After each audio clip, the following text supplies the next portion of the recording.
একটা ছেলে সবচেয়ে বেশি মিথ্যা কথা বলে কার সাথে জানেন? একটা ছেলে সবচেয়ে বেশি মিথ্যা কথা বলে তার বাবা মার সাথে। কিভাবে মা বাবার সাথে মিথ্যা কথা বলে? যে যখন মা বাবা কল দেয় তখন বলে যে বাবা কেমন আছো। এটা একটা ছেলে সবসময় বলে ভালো আছে, কিন্তু তে খারাপ থাকার পরও বলে ভালো আছি। যত কষ্টই থাকুক তারপরও বলে যে আমি ভালো আছি। কি কারণে? যে বাবা মাকে কষ্ট দিতে চায় না। এই কারণে একটা ছেলে সবসময় তার বাবা মার সাথে মিথ্যা কথা বলে। আমার মতে সবচেয়ে বেশি মিথ্যা কথা বলে প্রবাসীরাই।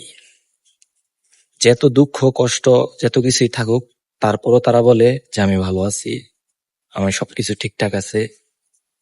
কিন্তু আসলে কোনো কিছু ঠিক থাকে না।